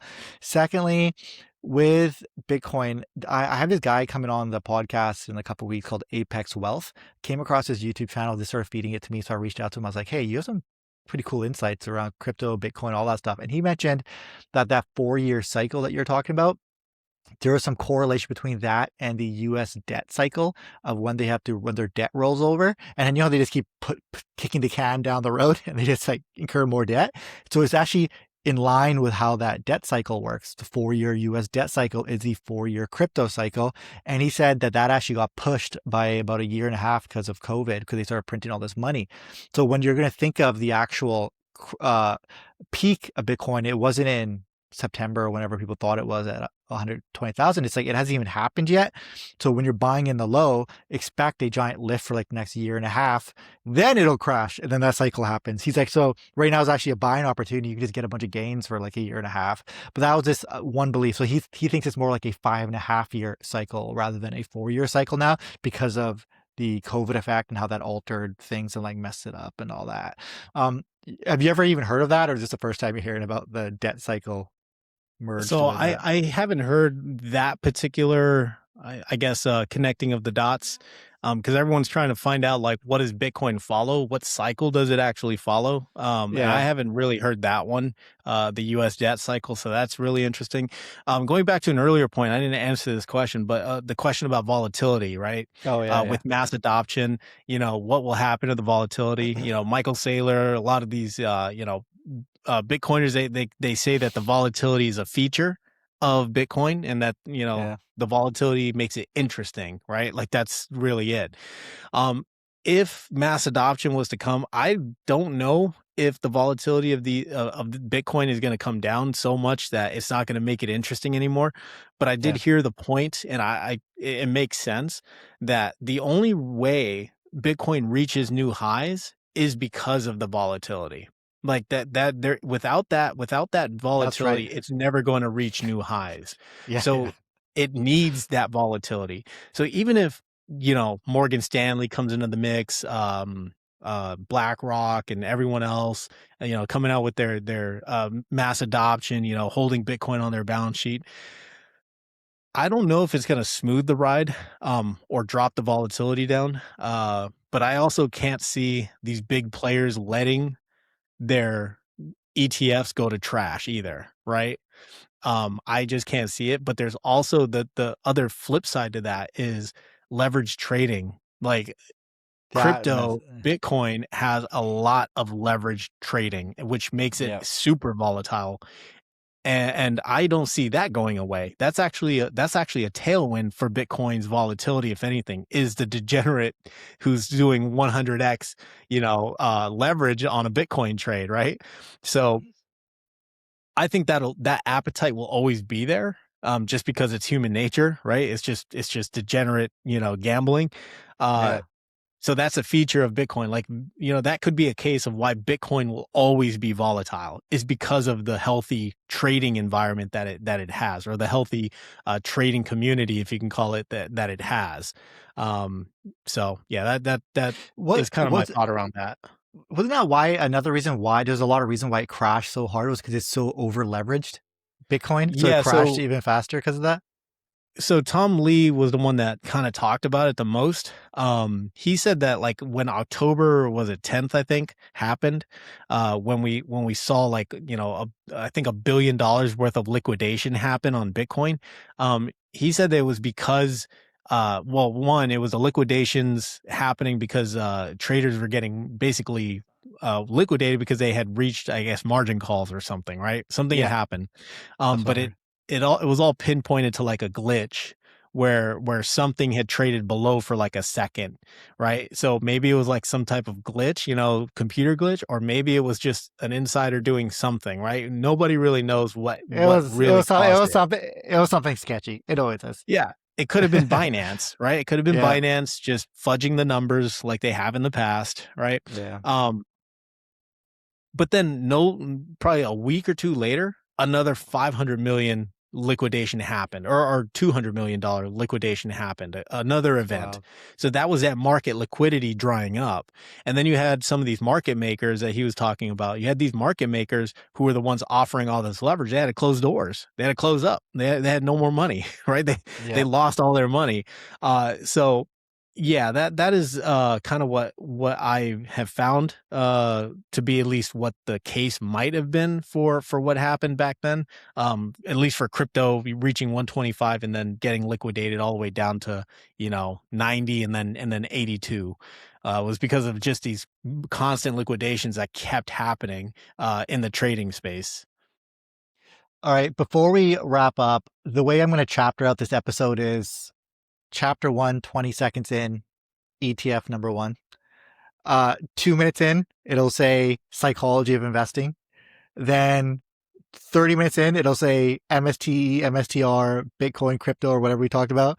And then an hour and 45 minutes in, it'll say ETF number two. So people clicked on for a bunch of ETFs. They'll get it at 30 seconds and they'll get it at an hour and 45. Hopefully people have a nice little chuckle at how I did it. So to end it off, just when you look at your portfolio, is there one ETF you're like, hey, this is looking pretty good. I'm probably going to position more into this one that you own. That's one of your, you know, dividend type or distribution based ETFs. Is there anything that you have sort of in your mind? You're like, oh, I like this one and I wouldn't mind talking about it. Um, I honestly don't see any one that I haven't really talked about that doesn't really stick out to me. Like XPay is probably the only other one, but there's nothing really super sexy or exciting about that one. MSTW, PLTW, NVDW, HOW. I mean, WPay, those are kind of your just vanilla high yield, ETFs. Um, and I'm trying to think of one that pops out at me. That's could be interesting to at least look at for your members. Um, we kind of covered the whole TDAC stuff, the TDAC lift stuff, and Mm-hmm. Neos is coming out with their own, leveraged ETFs for their indexes. So those could be interesting in a portfolio, especially if you want a little more umph from your index based position. That also pumps out, some type of distribution. So I think like I'm a big fan of index, ETFs, distributing, whether they're high yield distributions or not. I'm a big fan of them. I think in the near future, I'll probably look at one of those myself.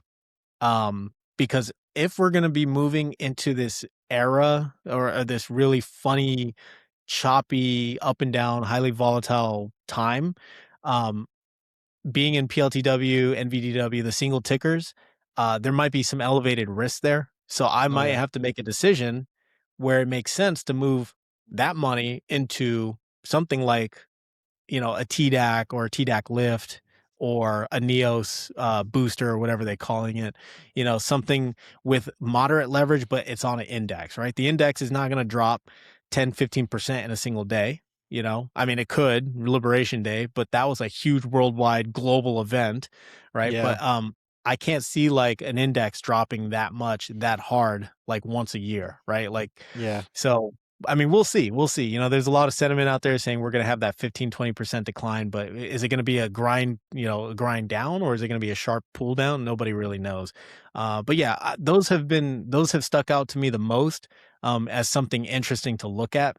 I don't like the trading stuff, like the ultis or the ulti or the KYLD, whatever that new one is. Yeah, those don't really like really fascinate me at all. But yeah, yeah, just to sum it up, yeah, the Neos boosters are supposed to be coming out, and the TDAC or the Tap Alpha lifts. Well, I think you'll like the interview I'm doing with Sai Katara, the CEO of Tap Alpha. I'm actually releasing it at 6 a.m. on Saturday. So when people watch this back, it had already been released. So you should probably check it out. They suffered through that April dip, but April was weird. It was just a giant V shape. It just crashed and came back up. So that's like horrible for them. So they learned a lot from there. So now they basically just have security measures in place. If something like another weird V shape ever occurred, they have puts right there to capture the downside, but also they're going to buy the calls at the top so they don't suffer from that as well. So they have some security measures for that. And to be honest, as a Canadian investor, really the only negative I could see about buying a Tap Alpha TDAC, at least for myself, would be like, the Canadian to US conversion, right? Because it's a US listed ETF. But Yeah, other than that, I was like, oh, this is just an ETF. It's a QQQs, and it's just got the newer ones got some leverage. They got the leverage idea from Canada because Canada's leverage on everything. yeah. So he just took leverage because he was like, yeah, that's what Canada's doing. Put leverage on it. Look for that oomph you talked about, and then we're just writing calls on it. That's it. Right. And then some days they don't write calls. Some days they do. If there's a big news day, they just like, no, we don't do it because it's too crazy, too volatile. We don't want to get stuck in anything. It's all zero DTE. So they're in and out by the end of the day. You don't get stuck into those positions for 30 days. Right. So kind of mitigate risk there. There's a lot of stuff where I was like, oh, this is actually pretty good. It's just a conversion, the currency conversion. I was like, well, if I got some US capital, sure, I'll do it with that. But it really just seemed like a good way to go about it, I thought, for 2026 as well. Capture some of that volatility if there is in the market, but you're in an index, so that helps as well. All right, I think that's what we're good for today. Yujin, thanks for jumping on with me. I appreciate it as always, brother. Hey, I appreciate it for having me on, and you have a good day. All right. You too. Take care. All right. Take care.